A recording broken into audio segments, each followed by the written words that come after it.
साथियों नमस्कार। आज हम लोग देखेंगे ऐतिहासिक अनुसंधान विधि। ऐतिहासिक अनुसंधान विधि नाम से ही पता चलता हुआ कि हम लोग ऐसे अनुसंधान विधि की बात करने वाले हैं जिसका संबंध जो है इतिहास से हो। ऐसे विधि की बात करने वाले हैं जिसका संबंध भूतकाल से हो। यह भविष्य को समझने के लिए भूत का विश्लेषण करेगा। ऐसे शोध विधि का प्रयोग हम लोग अगर करते हैं कि हम भविष्य में भविष्य को कैसे समझें, और भविष्य को समझने के लिए हम पूर्व में घटी घटनाओं का जब आकलन करते हैं, विश्लेषण करते हैं, तो इसके आधार पर हम समझते हैं कि यह जो है ऐतिहासिक अनुसंधान विधि है। तो ऐतिहासिक अनुसंधान विधि किस तरह हम जानते हैं, तो सबसे पहले हमें क्या जानना होगा कि ऐतिहासिक अनुसंधान विधि यह भूतकाल से संबंधित है। भूतकाल की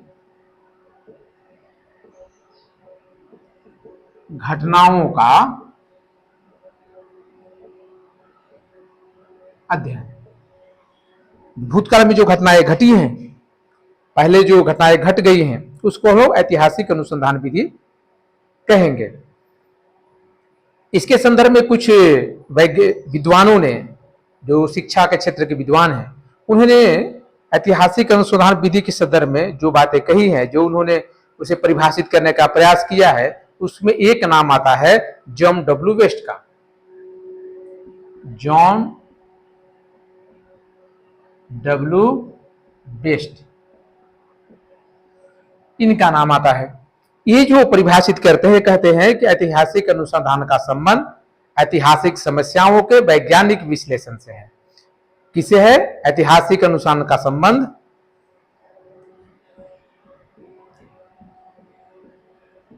ऐतिहासिक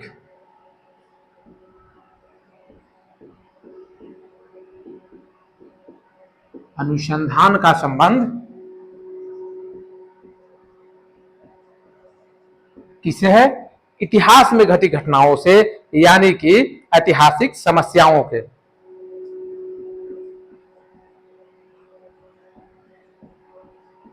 ऐतिहासिक जो समस्याएं हैं, जो घटनाएं हैं, विश्लेषण।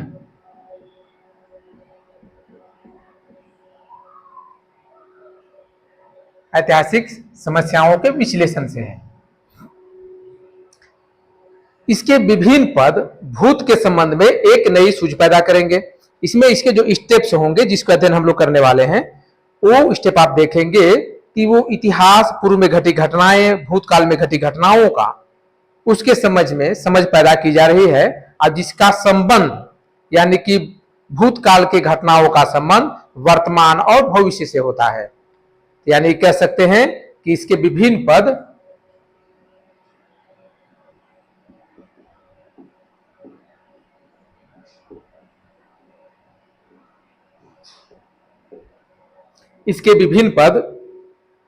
भूत के संबंध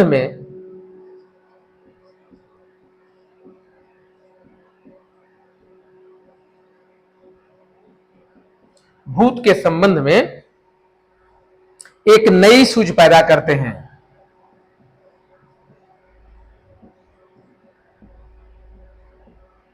एक नई सूझ पैदा करते हैं। और जो सूझ पैदा करेंगे उसका संबंध कहां होगा? जिसका संबंध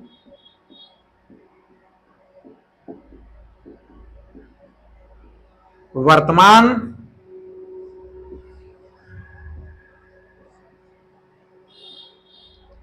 एवं भविष्य से होता है।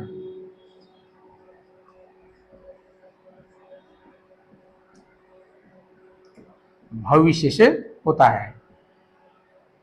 क्या होता है इसमें कि जो ऐतिहासिक घटनाएं घट चुकी हैं, जैसे यदि हम अध्ययन कर रहे हैं कि रामायण काल में महिला पुरुष के स्वतंत्रता या उनके बीच संबंध का अध्ययन हम कर रहे हैं, तो हम बात कर रहे हैं रामायण काल। रामायण काल के लिए में क्या करना होगा? क्योंकि वो घटनाएं घट चुकी हैं पहले, तो उस आधार पर हमें वैसे तथ्यों, वैसे साहित्यों का अध्ययन करना होगा। तो उसका संबंध हम देखेंगे कि आज के संदर्भ में उसके क्या प्रभाव है। तो क्या रामायण काल में जो महिलाएं थी, पुरुष थे, उनके जो अपने संबंध थे, क्या वो आज के संदर्भ में वो संबंध अलग है? क्या उनके अधिकार क्षेत्र थे वो अलग है? उनकी जो स्वतंत्रता थी वो अलग है?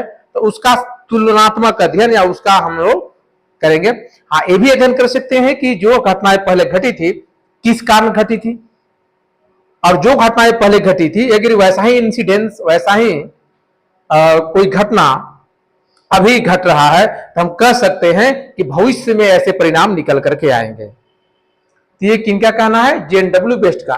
दूसरी एक है करलिंगर। करलिंगर नाम है इनका। करलिंगर कहते हैं कि ऐतिहासिक अनुसंधान का तर्क संगत अन्वेषण है। ऐतिहासिक अनुसंधान क्या है? तर्क संगत अन्वेषण है।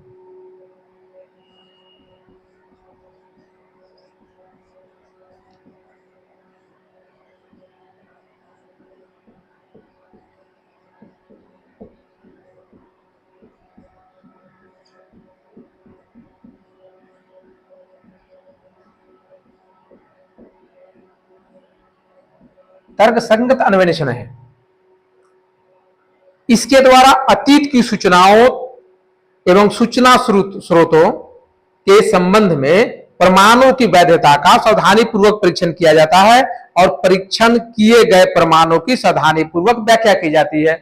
तो ऐतिहासिक जो घटनाएं होंगी उनका क्या करेंगे? उस पर हम शोध करेंगे, उस पर खोज करेंगे, और उसमें वो जो सूचनाएं होंगी चाहे जिस माध्यम से हमें प्राप्त हो पूर्व में घटी घटनाओं का, तो वो सूचनाएं जिससे प्राप्त होंगे उसके संबंध में जो प्रमाण और वैधता जो मिलेंगे हमें उसे सावधानी पूर्वक उसका परीक्षण करेंगे और परीक्षण किए गए प्रमाणों की सावधानी पूर्वक हम व्याख्या करेंगे। तो अगर हम इन दोनों परिभाषाओं को देखें तो भी समझ में आता है कि या जॉन डब्ल्यू बेस्ट बोल रहे हो या करलिंगर बोल रहे हो, ये दोनों का कहने का मतलब यह है कि हम यहाँ पे जो समस्या यानी कि प्रॉब्लम, मैं बार बार बोलता हूं जब मैं रिसर्च पढ़ाता हूं कि जब हम लोग कोई टॉपिक लेते हैं रिसर्च के लिए, शोध करने के लिए, तो उसे हम शोध के तकनीकी भाषा में प्रॉब्लम इंग्लिश में और हिंदी में समस्या बोलते हैं।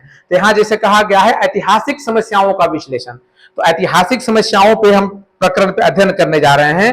तो उन समस्याओं को जो लेंगे वो ऐतिहासिक समस्याओं का हम क्या करेंगे? विश्लेषण करेंगे, और उनका संबंध किससे? अभी के संदर्भ में या भविष्य के संदर्भ में क्या प्रभाव होंगे उसको देखेंगे या तुलनात्मक अध्ययन करेंगे। तो हम जो अध्ययन करेंगे वह तर्क संगत होगा। तर्क संगत अध्ययन के लिए जरूरी होता है कि जो सूचना, जो स्रोत हमें प्राप्त हो रहे हैं वो प्रमाणित हो, वैध हो, और उनका परीक्षण सावधानी पूर्वक किया जाए, और परीक्षण जो किए जाएंगे उससे जो प्रमाण निकल करके आएंगे उनको हम सावधानी पूर्वक व्याख्या करेंगे। यदि हम ऐसा करते हैं तो ये ऐतिहासिक अनुसंधान के अंतर्गत आएगा। यानी कि हम अगर इसको कहें तो ऐसे भी कह सकते हैं कि ऐतिहासिक अनुसंधान अतीत की घटनाओं, विकास क्रमों तथा विगत अनुभूतियों का वैज्ञानिक अध्ययन या अन्वेषण है। क्या है ऐतिहासिक अनुसंधान? क्या है?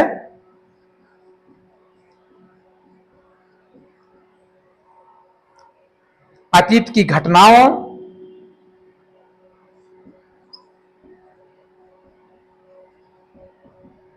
अतीत की घटनाओं, विकास क्रमों,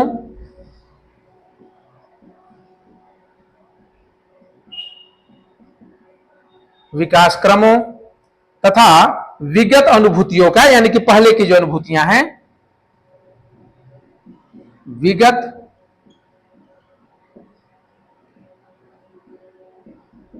अनुभूतियों का वैज्ञानिक अध्ययन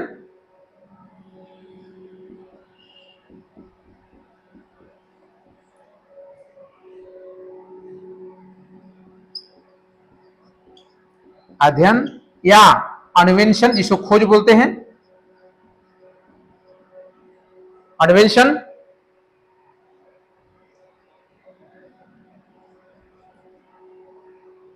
अतीत की जो घटनाएं घटी हैं उन घटनाओं का, उसके विकास क्रम का, या इसका विकास कैसे कैसे हुआ ऐतिहासिक परिप्रेक्ष्य में, या विगत पहले की जो अनुभूतियां हैं, जो एक्सपीरियंस है, जो अनुभव है, उनका वैज्ञानिक अध्ययन करना है या वैज्ञानिक खोज करना है।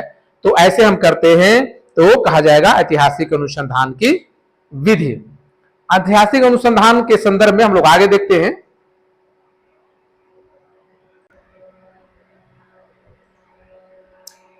ऐतिहासिक अनुसंधान के उद्देश्य जब हम देखेंगे तो उसमें देखेंगे कि आखिर हम ऐतिहासिक अनुसंधान करते क्या है, क्या हमारे किन उद्देश्यों की पूर्ति हो रही है ऐतिहासिक अनुसंधान करने से। तो ऐतिहासिक अनुसंधान का मूल उद्देश्य भूत के आधार पर वर्तमान को समझना और भविष्य के लिए सतर्क होना है। पहला क्या है इसके उद्देश्य,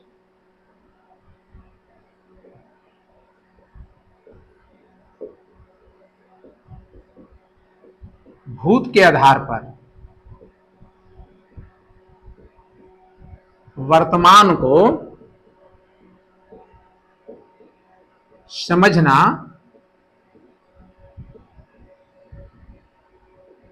एवं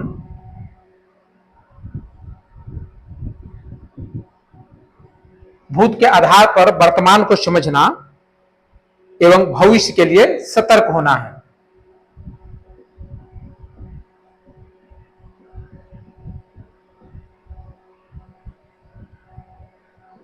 भविष्य के लिए सतर्क होना है। पहला क्या करना है कि भूत में जो घटनाएं घटी है पहले, उन घटनाओं का अध्ययन करने से हमें ये फायदा होगा कि हम अभी समझ पाएंगे कि पहले ऐसा हुआ था, अब हमें ऐसा नहीं करना है, या ऐसा होता है तो इसके परिणाम ही निकल करके आते हैं, और भविष्य में ऐसा ना हो इसके लिए भी हम प्रयास करते हैं। इसके बाद आता है दूसरा उद्देश्य होगा इसका, ऐतिहासिक अनुसंधान का उद्देश्य अतीत, वर्तमान और भविष्य के संबंध स्थापित कर वैज्ञानिकों की जिज्ञासा को शांत करना है। क्या करना है, अतीत, वर्तमान एवं भविष्य के, अतीत यानी कि इतिहास, वर्तमान मतलब प्रेजेंट अभी, और भविष्य जो होने वाला है के संबंध स्थापित कर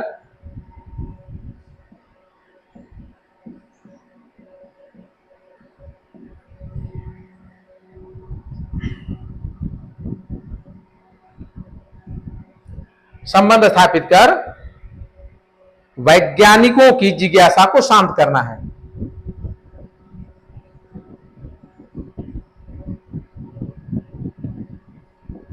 जिज्ञासा को शांत करना है।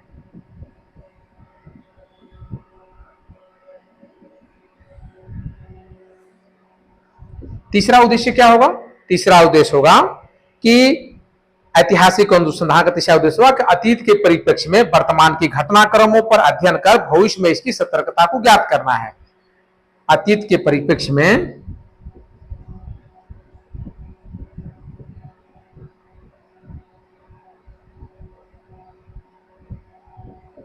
अतीत के परिप्रेक्ष्य में वर्तमान घटनाक्रमों का अध्ययन कर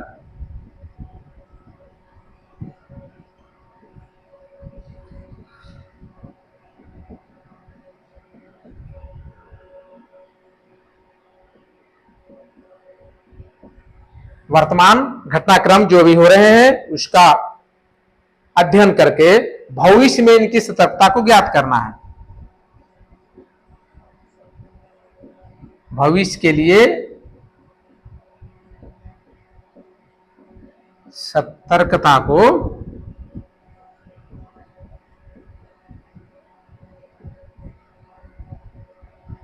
ज्ञात करना है।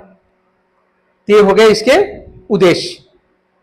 अब हम लोग इसका पद देखेंगे कि ऐतिहासिक अनुसंधान के कौन कौन से पद हैं, स्टेप्स।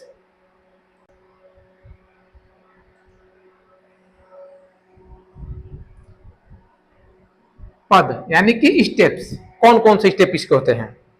तो ऐतिहासिक अनुसंधान जब वैज्ञानिक विधि द्वारा किया जाता है तो उसमें निम्नलिखित पद आपको मिलेंगे, जिसे पहला होगा, सबसे पहले हम क्या करते हैं इसमें, समस्या का चुनाव और समस्या का सीमा निर्धारण।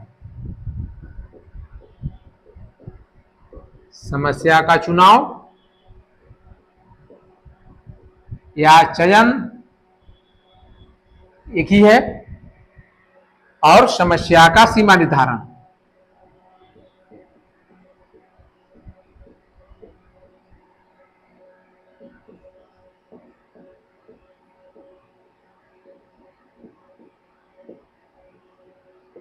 समस्या का सीमा निर्धारण पहला स्टेप फ्लो करेंगे। सबसे पहले समस्या चुनेंगे, समस्या क्या है, किस पे हमें अध्ययन करना है, जिसको मैं बोलता हूं कि रिसर्च में समस्या बोलते हैं, सामान्य शब्दों में हम इसे टॉपिक बोलते हैं, प्रकरण बोलते हैं। लेकिन हम रिसर्च की बात कर रहे हैं तो हम इसमें समस्या का ही, इंग्लिश में प्रॉब्लम का ही जिक्र करेंगे। दूसरा क्या करेंगे, जब हम किसी समस्या का चुनाव कर लेंगे, समस्या का चयन कर लेंगे, तो हम दूसरा करेंगे परिकल्पना का निर्माण।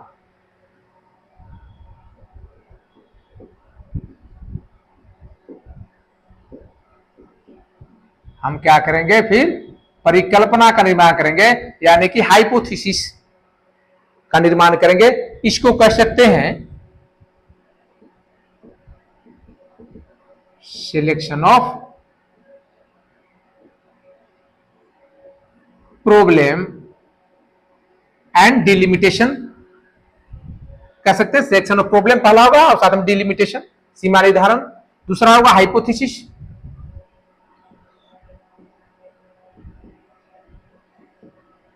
हाइपोथेसिस हाइपोथेसिस का निर्माण करेंगे हम। इसके अलावा तीसरा होगा तथ्यों का संग्रह,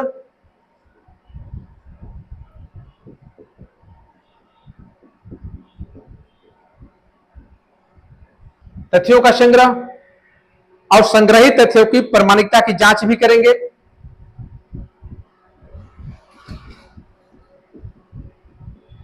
संग्रहित तथ्यों की प्रामाणिकता की जांच करेंगे। आप ये कह सकते हैं कि आप यहां पे डाटा कलेक्शन करेंगे, डाटा कलेक्शन आप करेंगे, और वो कितना स्टैंडर्ड है ये भी आप देखेंगे, इसकी जांच करेंगे। चौथा में होगा तथ्यों के विश्लेषण के आधार पर परिकल्पनाओं की जांच। तथ्यों के विश्लेषण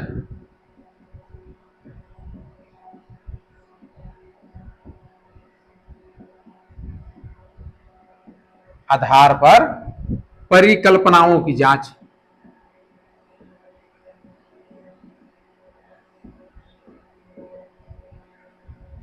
जो परिकल्पना का निर्माण हमने किया है कि ऐसा होता होगा, ऐसा हुआ होगा, तो उसकी जांच करेंगे कि रियल में ऐसा हुआ था या नहीं हुआ था। यदि जांच में पाया गया कि हाँ ऐसा हुआ था, तो हमारी परिकल्पनाएं जो हैं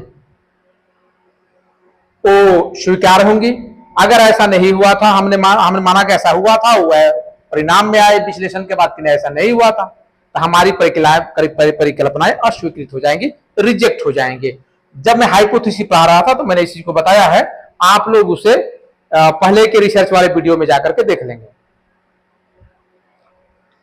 फिर पांचवा स्टेप क्या है इसमें, 1 2 3 4 पांचवा। अब पांचवा में क्या करेंगे हम लोग, व्याख्या करेंगे, परिणामों की व्याख्या और विवेचना करेंगे। परिणामों की व्याख्या एवं विवेचना। जो परिणाम है उसकी व्याख्या करेंगे और उसकी विवेचना करेंगे। तो हमारा जो अनुसंधान की जो के पद होंगे, ये हमारे अनुसंधान कंप्लीट माने जाएंगे अगर इन 5 पदों को हम फॉलो कर लेते हैं ऐतिहासिक अनुसंधान को लेकर के। तो हमें ऐसे अनुसंधान के लिए ये 5 पदों का करना होगा। पहले क्या करना होगा, selection of problem and delimitation of problem, समस्या का सीमा निर्धारण करेंगे। दूसरा हाइपोथेसिस का निर्माण करेंगे, कंस्ट्रक्ट हाइपोथेसिस, डाटा कलेक्शन करेंगे और डाटा के स्टैंडर्डाइज जांच करेंगे। इसके बाद जो हमारे डाटा है उसका हम एनालिसिस करेंगे और उसके आधार पर हाइपोथेसिस की टेस्टिंग करेंगे। इसके आधार पर जब हाइपोथेसिस की टेस्टिंग कर लेंगे, जो परिणाम निकल के आएंगे हमारे पास, उन परिणामों की व्याख्या करेंगे, जो हमारे फाइंडिंग आएंगे उनकी व्याख्या करेंगे और फिर उनकी हम विवेचना करेंगे। तो ये स्टेप्स हमारे जो हैं वह होंगे ऐतिहासिक अनुसंधान के अंतर्गत।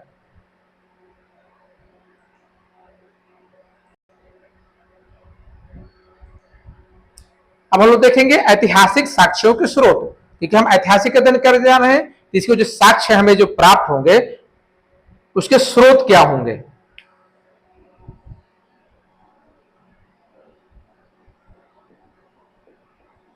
स्रोत, हम जब रिसर्च करते हैं तो हमारे कुछ ना कुछ इंफॉर्मेशन प्राप्ति के स्रोत होते हैं।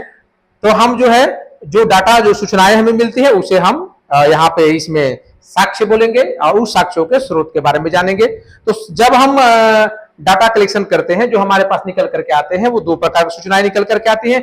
एक होता है प्राथमिक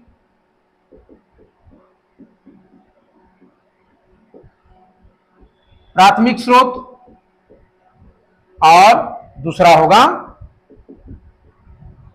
गौण या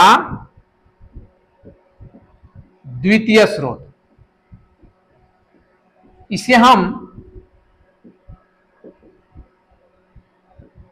प्राइमरी बोलते हैं और इसे सेकेंडरी बोलते हैं। अगर हम डाटा की बात करेंगे तो प्राइमरी डाटा या प्राइमरी इंफॉर्मेशन जो हमें प्राप्त होता है, वो शोधकर्ता जो होता है वो जो डाटा तैयार करता है, जो सूचनाएं वो खुद से संग्रह करता है, अपने रिसर्च के लिए करता है, उससे हम बोलेंगे प्राथमिक स्रोत। और गौण व द्वितीय स्रोत उसे बोलेंगे जो दूसरे ने शोध किया है या सरकारी डाटा है या कहीं वेबसाइट पे है, दूसरे रिसर्चर ने काम किया है, उसके स्रोतों का भी हम संग्रह करते हैं और उसके आधार पर भी हम शोध करते हैं। तो पहले हम लोग देखते हैं प्राथमिक स्रोत।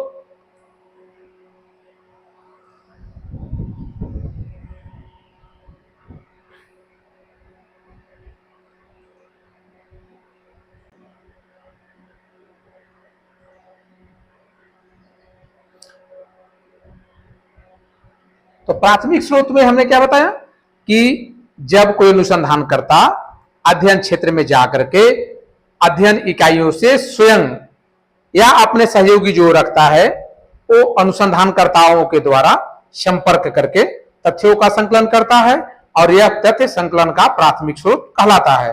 यानी कि अनुसंधानकर्ता स्वयं जाता है या उसके जो सहयोगी होते हैं वो जाते हैं। यदि वो अकेले शोध कर रहा है तो वो अकेले जाएगा या साथ में लेकर के जाएगा किसी को, लेकिन अगर ग्रुप में शोध कर रहा तो हो सकता है खुद जाए या दूसरे ग्रुप के अन्य लोगों को भेज दे, क्योंकि शोध कभी कभी इंडिविजुअल होता है, कभी ग्रुप में होता है। तो वो अब है कि आप शोध कैसे कर रहे हैं उसके आधार पर निर्भर करता है कि आप ग्रुप में शोध कर रहे हैं या व्यक्तिगत तौर पर शोध कर रहे हैं। तो प्राथमिक स्रोत क्या होगा कि शोधकर्ता द्वारा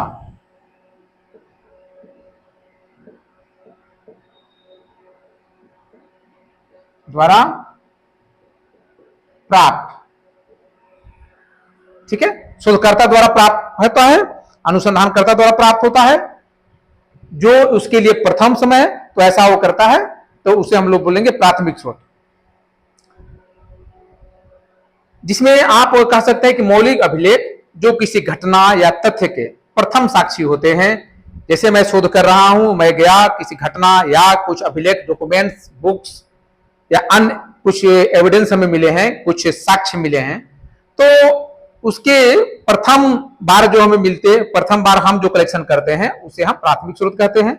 अब ये किसी ऐतिहासिक अनुसंधान का ठोस आधार होता है, क्योंकि जो रिसर्च करता है, जो शोध करता है, वो स्वयं से उसे संग्रह किया है, तो वो उसके लिए काफी महत्वपूर्ण है, क्योंकि उसकी प्रामाणिकता को और उसके महत्व को बेहतर समझ सकता है, क्योंकि उसने उस डाटा को, उस सूचना को वो खुद से संग्रह किया है।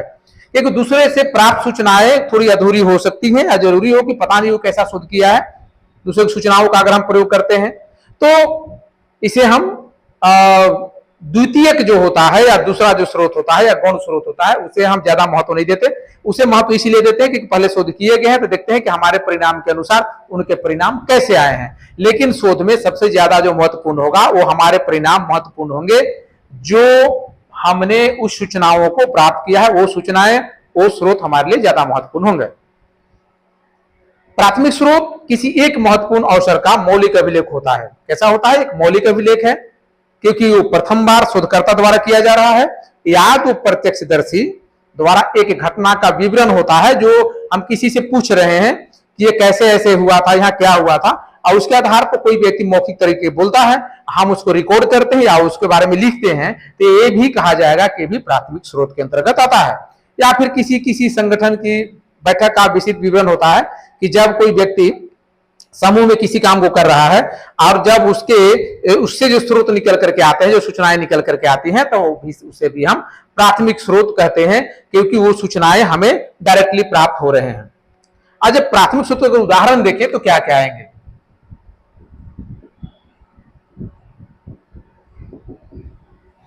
प्राथमिक स्रोत के जो उदाहरण है उसमें आएंगे न्यायालयों के निर्णय,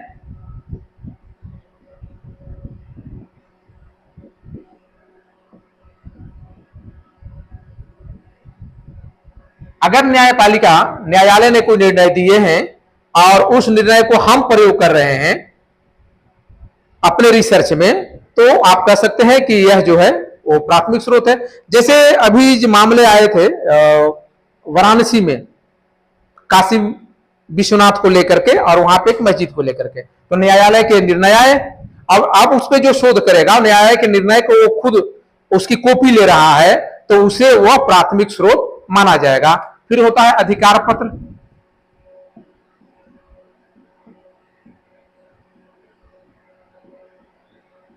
वैसे कोई पत्र जिसको उसके संदर्भ में अधिकार पत्र कहा जाएगा, जो उस कार्य के संदर्भ में आगे बढ़ाने के लिए अधिकार दिया गया है।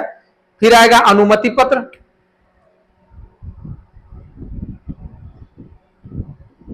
अगर किसी ने अनुमति दिया है तो उसे भी माना जाएगा प्राथमिक स्रोत, क्योंकि हम उसे डायरेक्ट ले रहे हैं, उसमें मैनिपुलेशन नहीं हो सकता।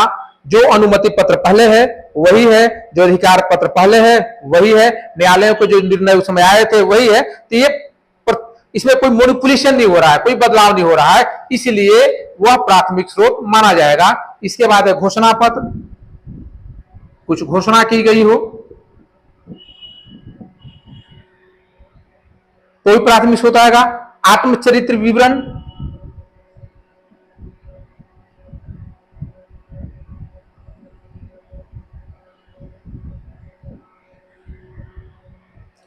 इसके अलावा जिसको आप बिब्लियोग्राफी बोलते हैं। फिर है दैनंदिनी, मतलब डायरी,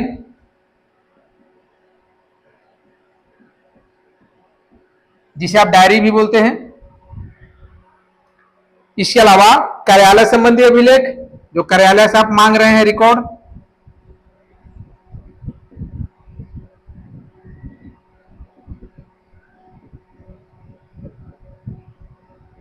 कार्यालय से आपको डॉक्यूमेंट मांग रहे हैं, क्योंकि वो डॉक्यूमेंट कार्यालय में जो रखे गए हैं वो अस्थायी रूप से, उसमें कोई मैनिपुलेशन नहीं है, उसमें कोई परिवर्तन नहीं किया गया है। इसके अलावा किसी इतिहासकार की लेखनी, इतिहासकार ने कुछ लिखा है तो वो भी माना जाएगा प्राथमिक स्रोत।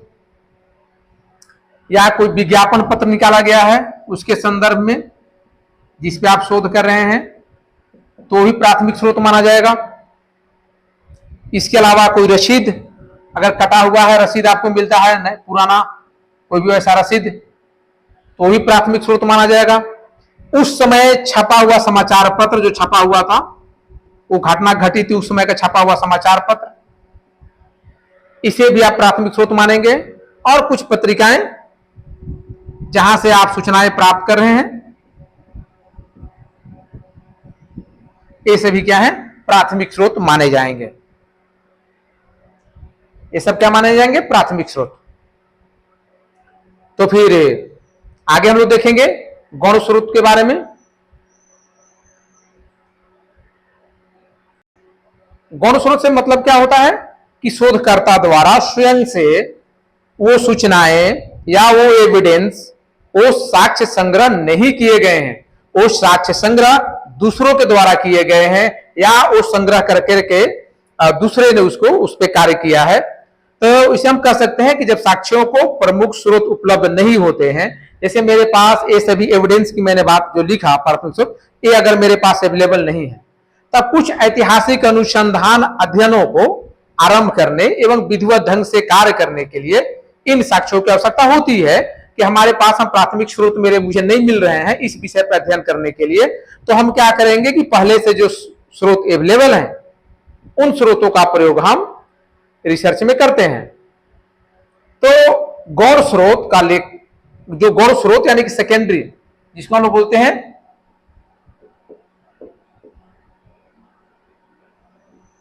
द्वितीय स्रोत, इसी को बोलते हैं गौण,